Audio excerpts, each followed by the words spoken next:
حضرت موسیٰ علیہ السلام کے دور کا فرمائیے۔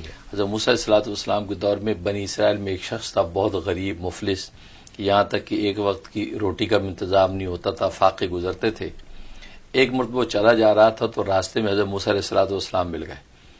اب انہیں دیکھا یہ تو پیغمبر ہیں، اللہ کے کلیم ہیں، اللہ سے ہم کلام ہوتے ہیں، تو اس نے درخواست کی کہ آپ اللہ کے ہاں جا رہے ہیں ہم کلام ہونے، تو میری ایک فریاد اللہ کے دربار میں رکھ دیں، وہ یہ کہ اللہ نے میری تقدیر میں جتنا رزق لکھ رکھا ہے وہ سارا اکٹھا ہی دے دے مجھے۔ اچھا، اس لیے کہ میں تو روز فاقے سے گزرتا ہوں، کبھی روٹی ملتی کبھی نہیں، تو ایک دفعہ اکٹھا مجھے مل جائے تو میں جی بھر کے کھا لوں، بس وہ ایک تمنا پوری ہو جائے، پھر آگے جیسی زندگی گزرے، یہ آپ کروا دیجیے۔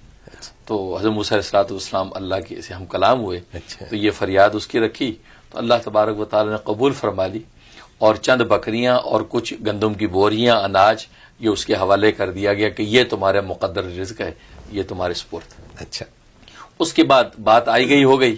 حضرت موسیٰ علیہ السلام کو ایک سال کے بعد یاد آیا کہ یار وہ ایک آدمی نے یہ کیا تھا اور اس کو یہ رزق مقدر مل گیا تھا، تو اس کے بعد پتہ نہیں کیا ہوا، جب وہ کھا چکا ہوگا تو پھر کیا ہو رہا ہوگا۔ تو حضرت موسیٰ کو تجسس ہوا، آپ اسی جھونپڑے کی طرف گئے جہاں جس جھونپڑے کے پاس وہ ملا تھا، تو وہاں جب گئے تو وہاں تو ایک بڑا عظیم شان محل ہے، وہاں کوئی جھونپڑا نہیں ہے، بڑے حیران، محل کا دروازہ بڑا دروازہ، اندر دیکھا مہمان ہیں، دسترخوان لگے ہوئے ہیں، لوگ کھا رہے ہیں پی رہے ہیں، آگے بڑھ کے دیکھا تو مین شاہی تخت پہ وہی شخص بیٹھا، اچھا، وہ جناب شاہی لباس پہنا ہوا ہے اور مہمان اس کے دوست احباب کھا پی رہے ہیں۔ بڑے حیران ہو کہ یا اللہ یہ وہی آدمی ہے، اس کو مقدر رزق تو چند بوریاں اور چند بکریاں تھی، یہ کیا ہو رہا ہے؟ فوراً اللہ سے ہم کلام ہے رب ذوالجلال، یہ کیا ماجرا ہے؟ اس کا مقدر رزق تو مل گیا تھا اور یہ آدمی آج تو یہ شاہی خزانے لے کے بیٹھا۔ تو اللہ تبارک و تعالیٰ نے فرمایا کہ اصل میں اس نے میرے ساتھ تجارت کی تھی، اور تجارت میں اس کو نفع ہوا۔ واہ! تو حضرت موسیٰ علیہ السلام نے کہا رب ذوالجلال کون سی تجارت؟ کا تجارت اصل میں اس نے یہ کی تھی کہ اگر یہ خود اپنے ذات پہ خرچ کرتا تو اس کا اتنا ہی تھا جتنا میں نے دیا تھا، وہ ختم ہو جاتا، لیکن اس نے میرے ساتھ تجارت یہ کی، اس نے غریبوں کو بھی کھلانا شروع کر دیا، مہمانوں کو کھلانا شروع کر دیا، دوستوں کی دعوتیں شروع کر دی۔ تو نتیجہ کیا ہوا؟ میری سنت یہ ہے کہ جب میرے لیے جب 1 روپیہ خرچ کرتا ہے تو میں اس کو 10 گنا دیتا ہوں، لہٰذا اس کے اندر میں جو ملٹی پلائی ہوتا جا رہا ہے یہ سارا رزق، یہاں تک کہ آج اس کے بعد محلات ہیں اور سونے چاندی کی تجوریاں ہیں کہ وہ تھوڑا جو ملٹی پلائی ہوا۔ یہ ہے زکوٰۃ کی برکت، زکوٰۃ اور صدقات کی برکت، اللہ کے راستے میں خرچ کرنے کی برکات۔ دیکھیے کہ انسان اپنی ذات پہ خرچ کرے تو اتنا ہی ہوگا، لیکن جب اس نے دوسروں کو دینا شروع کر دیا تو اللہ تبارک و تعالیٰ اس کو کیسے ملٹی پلائی کرتے ہوئے آگے بڑھاتے رہتے ہیں۔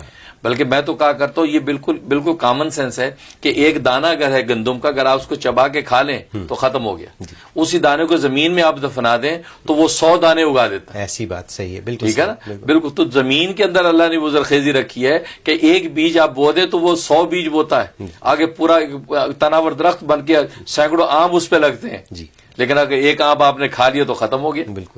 بالکل اسی طریقے سے اللہ کے راستے میں جب دیا تو اللہ تبارک و تعالیٰ 700 گنا تک جب بڑھاتے ہیں تو یہی ہوتا ہے۔